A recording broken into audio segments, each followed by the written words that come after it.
Bonjour à toutes et à tous. Le comité exécutif de la Fédération béninoise de football s'est réuni hier, lundi 28 février 2022, à Porto Novo et a approuvé des réformes majeures, dont celle du changement du surnom de l'équipe nationale Écureuil donné à la sélection depuis les années 70. Le dossier sera présenté pour étude au Conseil des ministres dès que possible, après une large consultation nationale, voire internationale. Rappelons que ce n'est pas la première fois que la Fédération béninoise de football lance le projet du changement du nom de l'équipe nationale. Ce projet a connu déjà deux rejets. Un premier rejet en 2008 et un second en 2018.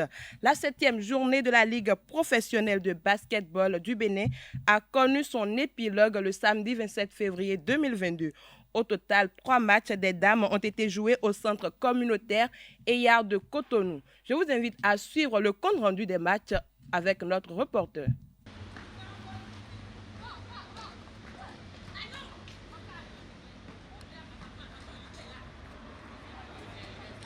Élan Coton a infligé à Bosco Star une 4e défaite en autant de matchs joués cette saison.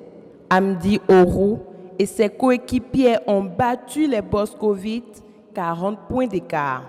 Score final 75-35.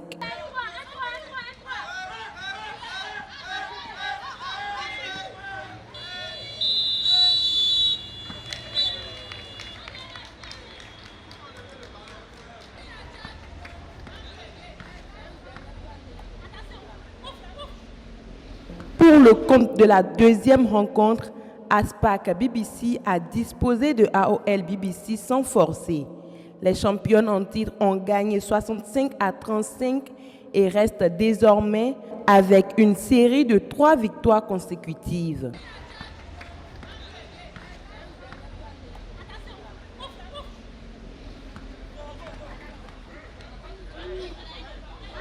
Énergie BBC a déposé une décharge électrique sur Renaissance BBC. Ramziat Agbaïzo et ses coéquipiers ont cartonné 113-15 face à Renaissance BBC. Dans le dernier match, les hommes d'Élan Coton recevaient la formation de Porto Novo Éternel BBC.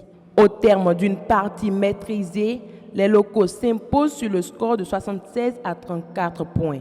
Les cotonculteurs passent devant Énergie BBC et prennent désormais la tête de la conférence Sud avant la dernière journée de la phase allée du championnat.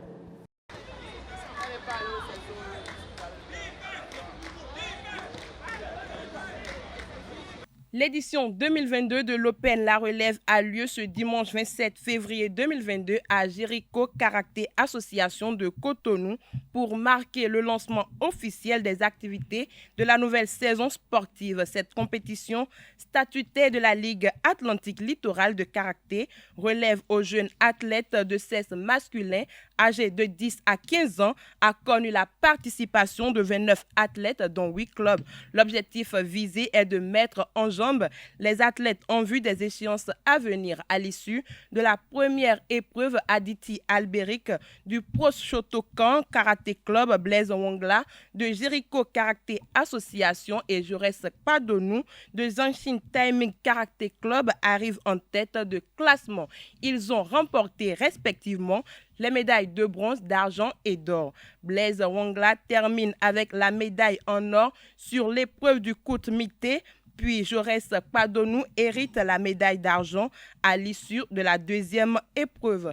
Crise en Ukraine pour finir, les fédérations de football du Danemark et de la Norvège ont rejoint la liste de ceux qui refusent d'affronter l'équipe russe dans les matchs de football en réponse à la guerre lancée par la Russie contre l'Ukraine. Et ce sera tout pour la page des sports de ce matin. Merci pour votre attention et à très bientôt.